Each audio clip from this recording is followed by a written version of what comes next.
Morning. नवीन दिवसाची नवीन सुरुवात झालेली आहे आणि आज खूप सारा पाऊस आहे. नशीब आज सकाळी मी माझ्या घरी पोहोचली, कारण काल कोकणातून निघताना सुद्धा भरपूर सारा पाऊस होता. मला असं सारखं वाटत होतं की ट्रेन कुठे मध्ये थांबते की नाही, कारण पावसाळ्यामध्ये कोकण रेल्वेचा हा बऱ्याच वेळेला प्रॉब्लेम होतो की पाऊस खूप असतो आणि मग दरड वगैरे कोसळतात आणि त्यामुळे ट्रेन ठप्प होऊन जातात. की आज मी पोहोचली आणि आज नेमकी हर्षितला शाळेला आहे सुट्टी दिलेली आहे, कारण खूप सारा पाऊस आहे. ठाण्यामध्ये बऱ्याच साऱ्या शाळांना ॲज वेल एज ठाणाच नाही तर मुंबईमध्ये सुद्धा बऱ्याच साऱ्या शाळांना सुट्टी दिलेली आहे. आणि आज पाऊस असल्यामुळे आणि हर्षित घरी असल्यामुळे आज त्याच्या आवडीचं काहीतरी बनवायचा असा प्लॅन ठरलाय, परंतु आत्ता नाही, संध्याकाळी. तर मी आत्ता हर्षितला घेऊन चाललेली आहे डीमार्टला. म्हटलं सामान भरायचं आहे. तर आता पाऊस थोडासा कमी झालाय. असं नेहमीच होतं की ज्या दिवशी गव्हर्नमेंट सुट्टी डिक्लेअर करते त्याच दिवशी का तर पाऊस जास्त म्हणून, आणि त्याच दिवशी नेमका पाऊस कमी पडतो. बट ठीक आहे, काय करणार, आता सुट्टी तर मिळालेली आहे तर त्याचा पुरेपूर उपयोग म्हणजे हर्षीचा पुरेपूर उपयोग करून घेतला पाहिजे. तर मी आता डीमार्टला चालली आहे सामान भरण्यासाठी, कारण तिथून येताना परत पिशव्या उचलायला कोणतरी माणूस हवा ना, म्हणून हर्षीची मदत होते. तर आज संध्याकाळी जेवणामध्ये मी करणार आहे पाणीपुरी, कारण हर्षीतला पाणीपुरी फार आवडते. सकाळीच आता जेवण तर झालेलं आहे, तर तुम्हाला दाखवते की आजच्या जेवणामध्ये काय आहे. तर आजच्या जेवणात बनवलेली आहे ही वालीची भाजी आणि त्याचबरोबर इथे आहे डाळीची आमटी पण बनवलेली आहे. आणि आज संध्याकाळी जे पाणीपुरी बनवणार आहे त्याच्यासाठी मूग भिजत घातले, आणि त्याचशिवाय इथे हे पिवळे जे वाटाणे आहेत ते सुद्धा भिजत घातलेले आहेत, कारण आज मी रगडा सुद्धा बनवणार आहे. कारण आपण बऱ्याच वेळेला काय करतो, फक्त मूग आणि बुंदी एवढंच फक्त आपण वापरतो पाणीपुरीला, परंतु रगडा सुद्धा जो आपल्याला बाहेर जेव्हा आपण जातो पावसाळ्याच्या दिवसात, तर मी बाहेर पाणीपुरी आम्ही कोणीच खात नाही. हां, आणि मात्र एक मला नक्की म्हणायचं आहे की तुमच्यापैकी किती जणांना पावसाळ्यात सुद्धा पाणीपुरी खायला आवडते, मला कमेंट करून नक्की कळवा. तर रगडा कसा बनवतात अगदी झटपट त्याची पण रेसिपी मी आज तुमच्याबरोबर शेअर करणार आहे. सो चला, आधी जाते त्या डीमार्टला आणि त्यानंतर मग येताना पुऱ्या सुद्धा घेऊन यायच्या आहेत. तर दुपारी जेवण तर मात्र घरीच आहे, कारण आज वालीची भाजी, कारण मी गावावरनं येताना वाल म्हणजे ज्याला आम्ही चवळी पण म्हणतो तर ती घेऊन आलेली आहे, तर त्याची भाजी झालेली आहे. सो चला, लेट्स गो. हर्षितला घेऊन जाते आधी डीमार्टला आणि त्यानंतर मग पुढची कामं. हर्षितला आणण्यामागचं एक चुकी असते की तो इथे स्वतःच्या बऱ्याच साऱ्या वस्तू विकत घेतो. बस झालं, तुझंच बरंच असतं सामान.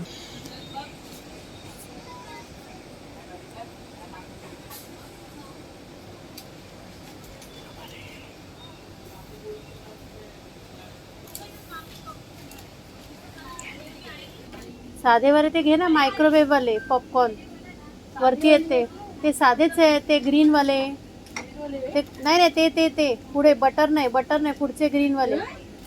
अरे ते पुढचे ब्लूइश आहे ना, हा फोर्स, हा ते बघ कोणते नॅचरल आहेत. मग तुला बटरवाले हवेत. तर आता 2 महिन्याचं जेवढं सामान मला घ्यायचं होतं तेवढं सर्व घेऊन झाले आता, आणि निघतो आता घरी जाण्यासाठी. कशाला नको त्या गोष्टी करतोयस, काढ त्यांचं ते लावलं होतं आम्ही. सोड, ठेव आता ते चैन उघड आणि ते पिशव्या त्यांना काढून. आता नको ती फालतूगिरी करण्यामध्ये एक नंबर आहे, फालतूगिरी करण्यात. माझी डीमार्टमध्ये जी खरेदी आहे ना ती सर्व करून झालेली आहे.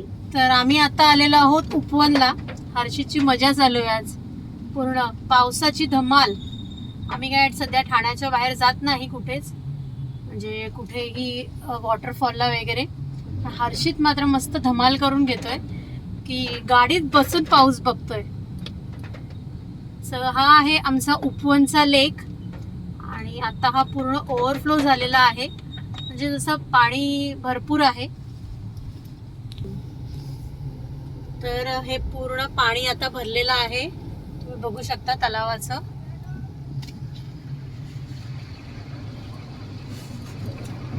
बस खाली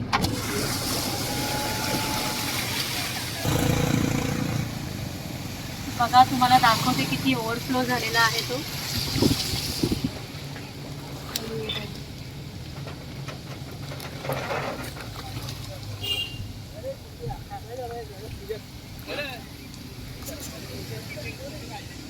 तर लोक ह्याच्यात सुद्धा मस्त अशा रील बनवणं चालू आहे, तुम्हाला दाखवते. हे बघा, लोक इथे रील बनवत आहेत.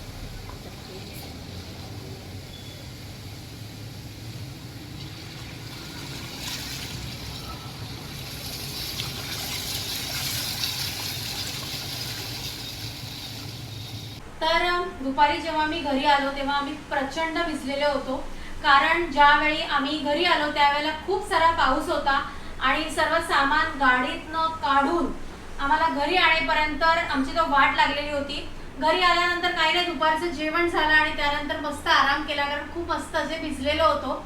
आणि तुम्हाला सुद्धा मी दाखवलं की आमचा जो उपवनचा लेक आहे तो ओव्हरफ्लो झालेला होता. खूप छान वाटत होतं. हर्षितला तर इच्छा होत होती की तिथे जाऊन भिजावंसं, पण उद्या पुन्हा त्याला शाळा आहे म्हणून त्याला म्हटलं की बाबा असं काही करू नकोस. तर आज सुद्धा आता सुद्धा बाहेर मस्त असा पाऊस पडतोय. तर मी जसं तुम्हाला मी सकाळी सांगितलं की आज मी तुमच्याबरोबर शेअर करणार आहे पाणीपुरीची रेसिपी, आणि त्याच्यामध्ये महत्त्वाचं म्हणजे रगडा. तो रगडा कसा बनवतात झटकीपट कुकरमध्ये, तर ते मी तुम्हाला दाखवणार आहे. तर चला मी तुम्हाला आधी, जसं अगोदर तुम्ही जर माझे ब्लॉग्स बघितला असाल तर त्याच्यामध्ये सुद्धा मी जसे इन्ग्रेडियंट सगळ्याचे काढून ठेवते तसे मी सर्व इन्ग्रेडियंट इथे काढून ठेवलेले आहेत, तर मी ते तुम्हाला दाखवते. या तर सर्वात पहिले इन्ग्रेडियंट आहे आपल्याला रगड्यासाठी जे लागणार आहे ते आहे, हा आहे पिवळा वाटाणा. त्याच्यानंतर इथे आहे कोथिंबीर आणि पुदिना. इथे मी कोथिंबीरीची 2 मोठ्या जुड्या घेतलेल्या आहेत आणि पुदिन्याची सुद्धा एक मोठी जुडी घेतलेली आहे. त्याच्यानंतर इथे मी घेतलेला आहे तो आहे ओला खजूर घेतलेला आहे, आणि हा सीडलेस नाही, आतमध्ये ह्याच्या सीड्स आहेत, ते आपल्याला उकळून काढायचे आहेत. त्याच्यानंतर इथे आहेत मूग, पाणी घेतलेलं आहे, इथे आहे मीठ, त्याच्याशिवाय इथे आहे गरम मसाला, मी एव्हरेस्टचे गरम मसाला वापरलेला आहे इथे. त्याच्यानंतर इथे आहे लाल तिखट. त्याच्यानंतर हे जे आहे ती आहे धणा पावडर. ही खूप मस्त आहे, म्हणजे आपण ज्याला पाणीपुरी बनवतो ना तर पाणीपुरीमध्ये धणा पावडर खूप महत्त्वाची आहे. इथे आहे जिरं. त्याच्यानंतर इथे आहे मी लिंबा एवढा, मी इथे चिंच घेतलेली आहे. त्याच्यानंतर हा आहे लिंबाचा रस. इथे आहे ह्या हिरव्या मिरच्या घेतलेल्या आहेत, मी 5-6 हिरव्या मिरच्या घेतलेल्या आहेत. त्यानंतर हे आहे आलं पण मी थोडं जास्त घेतलं आहे, कारण आपल्याला आल्याचा सुद्धा तिखटपणा आपल्याला यायला पाहिजे, त्यामुळे इथे आलं घेतलेलं आहे. त्यानंतर इथे आहे हळद. त्यानंतर हे जे तुम्हाला दिसत असेल तर ती हे आहे चाट मसाला आहे हा. त्याच्यानंतर ही आहे आमचूर पावडर, आणि इथे मी घेतलेले आहेत बटाटे.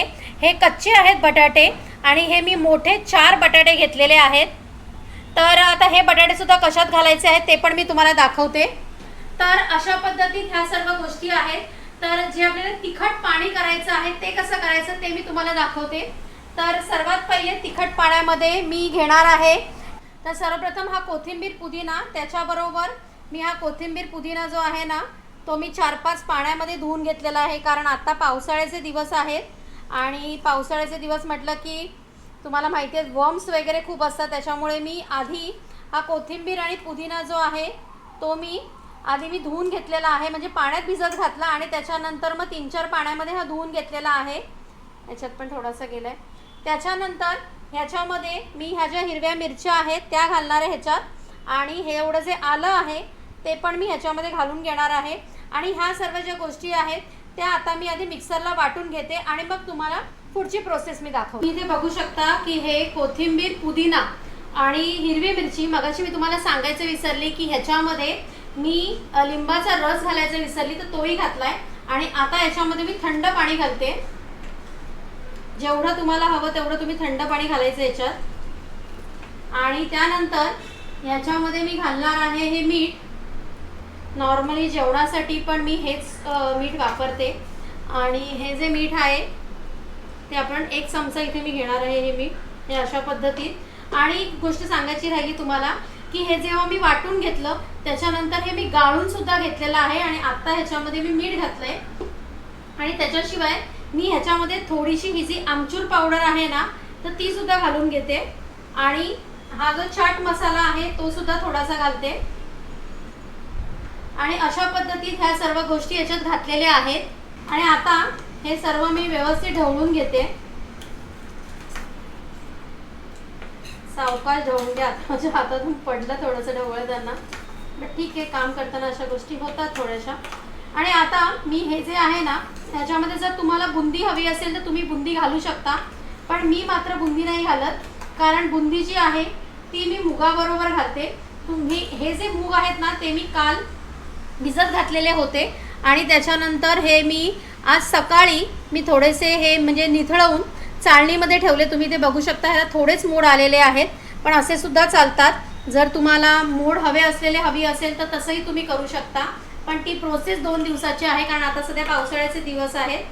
तर अशा पद्धतीत आपलं तिखट पाणी रेडी झालेलं आहे. तर हे आता जे तिखट पाणी आहे ते मी बाजूला ठेवते. आता तुम्हाला अजून एक दाखवते, तर ते आहे आपल्याला जी गोड चटणी करायची आहे त्याच्याबद्दल मी तुम्हाला दाखवते. तर इथे मी खजूर घेतलेला आहे. हा मी एक म्हणजे बोल जर म्हणाला तर हा एवढा हे जे माप आहे ना, एवढा मी खजूर घेतलेला आहे. म्हणजे 15-20 हा ओला खजूर आहे. तर आता आपल्याला काय करायचं आहे ते मी तुम्हाला दाखवते. तर सर्वप्रथम इथे गॅस पेटवून घेते आणि इथे तुम्हाला दिसत असेल, हा इथे मी गॅस पेटवलेला आहे आणि ह्याच्यामध्ये मी आता घालणार आहे गरम पाणी. इथे मी गरम पाणी करत ठेवलेलं होतं, तर आधी सर्वप्रथम ते मी याच्यात घालते गरम पाणी. हे ऑलरेडी गरम आहे त्याच्यामुळे काही तसा प्रॉब्लेम नाही येणार. आणि हा जो ओला खजूर आहे ना, तो मी सगळा ह्याच्यात घालून घेते आणि हा आपल्याला सगळा उकळवायचा आहे.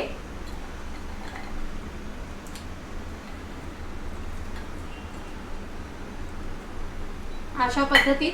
आणि ह्या बाजूला मी हे पण इथे गरम करत ठेवते. त्याच्यामध्ये मी तुम्हाला दाखवते हे जे मूग आहेत ना ते मी तुम्हाला दाखवते. ते मूग आता आपल्याला बॉईल करायला ठेवायचे आहेत.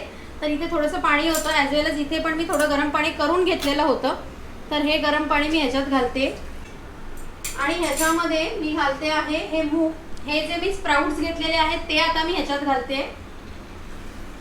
हे एवढे सगळे मी घालते.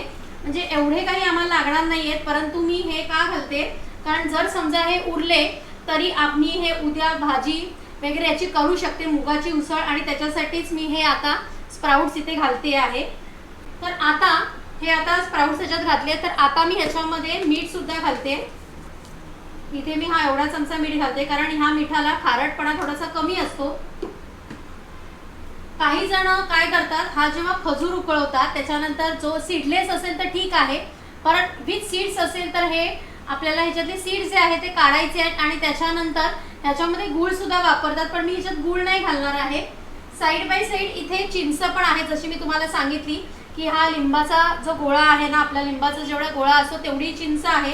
त्याच्यामध्ये हे जे गरम पाणी आहे ते मी घालते याच्यात आणि थोडा वेळ हे असंच गरम पाण्यामध्ये आपल्याला घालून ठेवायचं आहे. हे अशा पद्धतीत आपल्याला करून ठेवायचं आहे. आता मी तुम्हाला जी पुढची प्रोसेस दाखवते, जी सर्वात इम्पॉर्टंट आहे, ती म्हणजे जेव्हा आपण रगडा करतो, रगडा पॅटीससाठी असू देत किंवा जे आपण ठेल्यावरती जातो जिथे जेव्हा आपण पाणीपुरी खातो, आपण बरीच जण असे असतात की मूग बुंदीमध्ये जे थोडे हेल्थ कॉन्शियस असतात, तर ते म्हणतात आम्हाला मुगामध्ये काही जणांना आवडते. पण आता पावसाळ्याच्या दिवसात गरम गरम रगड्याबरोबर पाणीपुरीची मजा तर काही औरच आहे. असा कोणताच व्यक्ती नसेल की ज्याला पाणीपुरी आवडत नाही. हे मी हा जो येलो जे वाटाणे घेतलेले आहे, पिवळे वाटाणे म्हणतात याला, हिरवे वाटाणे नका घेऊ. सो मी पिवळे वाटाणे डायरेक्ट ह्याच्यामध्ये टाकते. त्याच्यानंतर मी ह्याच्यामध्ये घालणार आहे पाणी. ह्याच्यात हे अजून थोडंसं पाणी उरलंय तर ते पण मी घालून घेते. त्याचबरोबर मी ह्याच्यामध्ये घालणार आहे हळद. घालते ह्याच्यात. ऑलरेडी हे वाटाणे पिवळे आहेत पण तरी मी त्याच्यामध्ये हळद घालून घेतलेली आहे आणि हे अशा पद्धतीने मी ढवळून घेते. तुम्ही इथे बघू शकता की मी केवढं पाणी इथे वापरलेलं आहे. ते वाटाणे तुम्ही इथे बघा, वाटाणे बुडतील एवढं मी पाणी घातलेलं आहे. त्याचबरोबर हे आपले उकळायला लागलेले आहेत आणि इथे सुद्धा मूग हे सुद्धा उकळायला लागलेले आहेत. आणि आता मी या रगड्यामध्ये काय घालते तुम्हाला दाखवते. जे बटाटे होते ना, हे मी उकडलेले नाही आहेत. इथे मी 3 बटाटे घेतले, तर ते पण बटाटे घेते. त्याच्यामुळे थोडासा घट्टपणा येतो. तर मी आता एवढं सगळं ठेवलेलं आहे. आता ह्या कुकरला मी झाकण लावते कुकरचं. आणि आपल्या ह्याच्यामध्ये पिवळे वाटाणे आहेत, ते खूप कमी म्हणजे ह्याला थोडासा वेळ लागतो, तर त्याच्यामुळे ह्याचा मी 4 ते 5 शिट्ट्या देणार आहे. आणि 4 ते 5 शिट्ट्या झाल्या की पुन्हा आपला रगडा तयार होणार. आणि त्याच्यानंतरची पुढची प्रोसेस काय आहे ती मी तुम्हाला दाखवते. बघू शकता की आपले मूग हे उकडलेले आहेत आणि ह्याला आपल्याला पूर्ण नाही उकडवायचं, अर्ध शिजवायचं आहे. तर आता मी गॅस बंद करते आणि ह्याच्यातलं पाणी न काढता झाकण घालून ठेवते. म्हणजे ह्याच्यामध्ये जे गरम आहे ना, म्हणजे जे गरमाहट आहे याच्यामध्ये, म्हणजे पाणी जे गरम आहे किंवा वाफ आहे त्याच्यामध्ये ते अजून शिजतील. आणि ह्या बाजूला आता मी हे बघा, हे आपले व्यवस्थित शिजलेले, ह्याच्यातलं मी पाणी काढून टाकलंय आणि त्याच्यानंतर हे जे सीड्स आहेत ते मी असे काढून टाकते सगळे. आणि अशा पद्धतीत हे जे आपले खजूर आहेत ते मी याच्यात घेते. सो चला आता मी सर्वप्रथम हे जे खजूर आहेत तर ते आधी याचे जे सीड्स आहेत ते सीडलेस करून घेते. तर आता तुम्ही ते बघू शकता की हा जो खजूर आहे हा मी सीडलेस केलेला आहे. आणि आता ही जी चिंच आहे तर मी ती याच्यात घालते. काही जण ह्याच्यामध्ये खजूरच्या ऐवजी गूळ वापरतात गोडसपणासाठी, तर ते तुम्ही वापरलात तरी चालेल. काही जण साखर वापरतात, परंतु माझं असं आहे मी जेवणात खूप कमी साखरेचा वापर करते. नाही म्हणालात तरी हरकत नाही, कारण मला असं वाटतं की साखर आपल्या शरीरासाठी खूप हानिकारक आहे. त्याच्यामुळे मी साखर नाही वापरत, पण हां, गुळाचा वापर मी बऱ्याच वेळेला करत असते. तर आज माझ्याकडे गूळ नाही आहे, तर त्याच्यामुळे गुळाच्या ऐवजी हे जी चिंचेचं पाणी आंबटपणासाठी आहे हे. आणि हे बघा, आणि आता हा जो खजूर आहे ना तो मी पूर्णतः हा जो आहे तो मी शिजवून घेतलेला आहे आणि हा सीडलेस केलेला आहे. तर आता हे चिंचेचं पाणी आणि हे खजूर जो आहे तो मी मिक्सरला वाटून घेणार आहे. तर मी आता इथे खजूर आणि चिंच हे वाटलेलं आहे, तुम्ही ते बघू शकता. ह्याला मस्त असा थिकनेस आलेला आहे. आणि आता ह्याच्यामध्ये मी घालते आहे पाणी, कारण आता आपण पाणीपुरी करतोय त्याच्यामुळे ह्याच्यामध्ये पाणी घालते. परंतु ज्या वेळेला जर तुम्हाला रगडा पॅटीस किंवा शेवपुरी करायची असेल तर तुम्ही याच्यामध्ये पाणी घालू नका, कारण मग ते खूप पातळ होऊन जाईल आणि मग त्याच्यामुळे त्याला मग टेस्ट पण तेवढी येणार नाही. आणि मग तुम्ही ते शेवपुरीवर घातलात ना की मग ते सगळं गोड पाणी आहे ते अस्ताव्यस्त होऊन जाईल, मग त्याची ती मजा येणार नाही. तर हे आपलं झालेलं आहे गोड पाणी रेडी. तर ह्याच्यामध्ये आता काय काय घालायचं ते मी तुम्हाला सांगते. तर ह्याच्यामध्ये सर्वात पहिले मी घालणार आहे हे आहे जिरं. तर मी इथे जिरं घालते. त्याच्यानंतर ह्याच्यामध्ये मी घालणार आहे लाल तिखट, अर्धा चमचाच घालणार आहे. आणि त्यानंतर हे व्यवस्थित असं मिक्स करून घेणार आहे. आणि हे आता आपलं तयार झालेलं आहे गोड पाणी. जर तुम्हाला एवढा जर थिकनेस नको असेल आणि अजून थोडंसं म्हणजे पातळ करायचं असेल तर तसं पण तुम्ही करू शकता. इथे बघू शकता, इथे आपलं तिखट पाणी रेडी आहे आणि ह्या बाजूला आपलं गोड पाणी. सो आता हे पण मी असं झाकून ठेवते. आता जे पुढचं जे आहे ते मी तुम्हाला दाखवते. हे जे आहेत ते मूग आहेत, जे आपण ह्याच्यावरती थोड्या वेळापूर्वी हे मूग असे ठेवलेले होते. आता हे मी गाळून घेते आणि ह्याच्यातलं पाणी निथळलं आणि थोडंसं थंड झालं की मग तुम्हाला पुढची प्रोसेस दाखवते की आपण ह्याच्यामध्ये काय घालणार आहोत ते मी तुम्हाला नंतर दाखवते. आधी ह्याच्यातलं जे पाणी आहे ते सर्व निथळून जाऊ देत. सो चला आता मी तुम्हाला रगडा जो आहे त्याची पुढची प्रोसेस दाखवते. आता मी कुकरच्या माझ्या 4 शिट्या झालेल्या आहेत. तुम्हाला जर असं वाटत असेल की अजून आपल्याकडे, मगाशी मी सांगितलं की 6 ते 7 शिट्या आपल्याला होणं गरजेचं आहे, परंतु समजा जर आपल्याला कधी कधी भीती वाटते की अरे पाणी कमी असेल तर, कारण काही वेळेला असं होतं सुद्धा, आपल्याला अंदाज येत नाही आणि त्या टायमाला पाणी कमी होतं आणि कुकरला लागू शकतं. सो आता मी कुकर मगाशीच मी बंद केलेला आहे, तर तुम्हाला दाखवते आता मी की आपले शिजले आहेत की नाही ते आपण बघूया.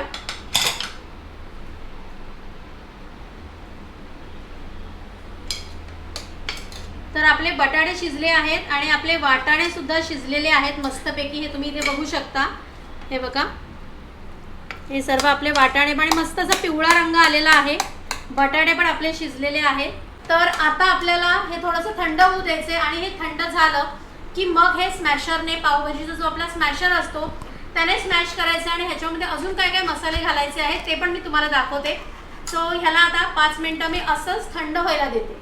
तर आता हा जो रगडा आहे, म्हणजे हे जे पिवळे वाटाणे आणि बटाटे आहेत ना ते आपले थंड व्हायला पाहिजेत. म्हणजे 5 मिनिटं, जसं मी तुम्हाला मगाशी सांगितलं 5-1 मिनिटं ठेवले पाहिजेत, तेवढे ते थंड झालेत. आता पुढची प्रोसेस सांगते मी तुम्हाला काय करायचं आहे ते. तर आता हा जो रगडा आहे ना ह्याला आपण पावभाजीच्या स्मॅशरने हे पूर्ण स्मॅश करून घ्यायचं आहे. हे अशा पद्धतीत. तुम्हाला जर थोडेसे वाटाणे हवे असतील त्याच्यामध्ये तर ते पण तुम्ही ठेवू शकता. ह्याच्यामध्ये आपण आता घालणार आहोत, पाणी घालणार आहोत आधी. तर मी आता इथे एवढं पाणी घालते आणि हा गरम आहे त्याच्यामुळे आपण खूप पण जास्त पाणी नाही घालायचं आहे. तर हे अशा पद्धती स्मॅश झालेले आहे. आता याच्यात काय घालायचं आहे ते मी तुम्हाला दाखवते. आता मी याच्यामध्ये घालणार आहे लाल तिखट. इथे मी हे थोडंसं लाल तिखट घातलं आहे. त्याच्यानंतर याच्यामध्ये ही जी धणा पावडर आहे जी खूप इम्पॉर्टंट आहे, ती धणा पावडर मी इथे 2 चमचे धणा पावडर घालणार आहे. त्यानंतर याच्यात मी घालणार आहे अर्धा चमचा जिरा पावडर. हळद आपण ऑलरेडी घातलेली आहे. सो आता इथे आपण घालणार आहोत ही आमचूर पावडर. त्याच्यानंतर चाट मसाला. या सर्व गोष्टी अर्धा अर्धा चमचा घालायच्या आहेत. आणि सर्वात महत्त्वाचं म्हणजे गरम मसाला, जो आपण मगाशी घेतलेला होता, तो गरम मसाला आपण ह्याच्यात घालतोय. अंदाजाने तुम्हाला जेवढं तिखट, आता मी इथे 1 मोठा चमचा गरम मसाला घेतलेला आहे. आणि त्यानंतर आपण ह्याच्यामध्ये घालणार आहोत मीठ.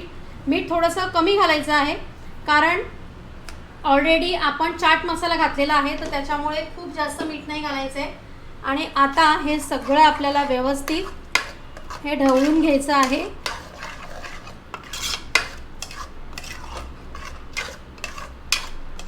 आणि ह्याच्यामध्ये पुन्हा आपण घालणार आहोत थोडंसं पाणी. जास्त नाही पाणी घालायचं आहे, थोडंसं पाणी घालतोय आपण ह्याच्यात.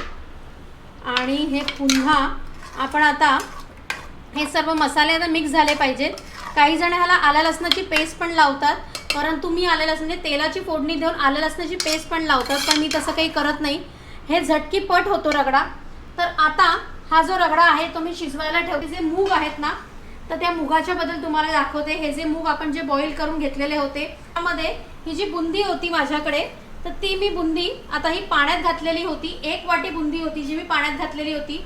तर त्याच्यातलं पाणी असं निथळून घ्यायचं आहे आणि ते या मुगाबरोबर घालायचं आहे. काही जण ह्याच्यात बटाटासुद्धा घालतात, परंतु ऑलरेडी रगड्यामध्ये बटाटा आहे म्हणून मी ह्याच्यात बटाटा नाही घालत.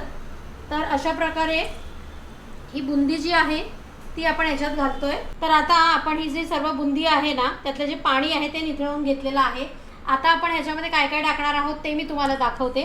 तर ह्याच्यामध्ये आपण आता जे टाकणार आहोत ते आहे हा जो चाट मसाला आहे तो आपण ह्याच्यात टाकतोय. आणि थोडंसं मीठ. चाट मसाला घातल्यानंतर मीठसुद्धा आपल्याला कमी टाकायचं आहे. आणि हे अशा पद्धतीस आपली मूग आणि बुंदी जे आपण पाणीपुरीत वापरणार आहोत ते आपलं रेडी झालेलं आहे. तर हा आपला रगडा, आता मी गॅस पण बंद करते. आता हा रगडा आपला शिजलेला आहे. तुम्हाला वाटेल की हा अजून ओलसर आहे. हा जसा जसा थंड होईल तसा तसा तो घट्ट होत जाईल. सो चला, अशा पद्धतीत माझी जी पाणीपुरी आहे ती रेडी झालेली आहे. तर आज मी तुमच्याबरोबर शेअर केली मी ज्या पद्धतीत, म्हणजे माझ्या घरातल्याला ज्या पद्धतीत पाणीपुरी आवडते तशी झटपट पाणीपुरी कशी बनवायची. ते अगदी साधी आणि सोपी पद्धत आहे रगडा बनवायची, तर ती सुद्धा मी तुम्हाला दाखवली. तर आय होप तुम्हाला ही जी पाणीपुरीची माझी रेसिपी आहे ती नक्की आवडली असेल. तर आता माझी सुद्धा पाणीपुरी खाऊन झालेली आहे. खूप मस्त आणि झणझणीत. बाहेर भरपूर धो पाऊस पडतोय आणि त्याच्यामध्ये मी ही पाणीपुरी बनवली. आणि मी सांगू का, मस्त अशी स्पायसी असं पुदिन्याचं पाणी झालेलं आहे. आणि त्याचबरोबर जी चटणी बनवलेली होती, म्हणजे गोड जी चटणी होती आणि रगडा, गरम गरम असा रगडा खाण्यामध्ये जी मजा आहे ना, खरंच ह्याच्यामध्ये तुम्ही 2 पदार्थ बनवू शकता. म्हणजे एक तर पाणीपुरी आणि दुसरं रगडा पॅटीससुद्धा. परंतु आज आमच्याकडे कोणी रगडा पॅटीस नव्हता खायचा. आज हर्षितची फरमाईश होती पाणीपुरीची आणि तीच मी पूर्ण केली. खूप छान अशी पाणीपुरी झालेली आहे. सो तुम्हीसुद्धा नक्की ट्राय करा. आणि पावसाळ्याच्या दिवसात बाहेर पाणीपुरी नका खाऊ. बाकी सर्व पदार्थ खाल्ला तर ठीक आहे, पण ते सुद्धा गरम पदार्थ खावा. थंड पदार्थ कोणतेच बाहेरचे खाऊ नका. पाणीपुरी मात्र जर तुम्हाला खायची असेल तर नक्की घरी बनवा, ज्या पद्धतीत मी आज तुम्हाला दाखवलेली आहे. कारण खूप सोपी सिंपल अशी रेसिपी आहे. तर आय होप तुम्हाला माझा आजचा हा व्हिडिओ नक्की आवडला असेल. आणि तुम्हाला आपला आजचा हा व्हिडिओ आवडला असेल तर आपल्या चॅनलला लाईक करा, शेअर करा आणि सबस्क्राईब करायला विसरू नका. चला तर आपण भेटूया नेक्स्ट व्हिडिओमध्ये. Till then bye, take care.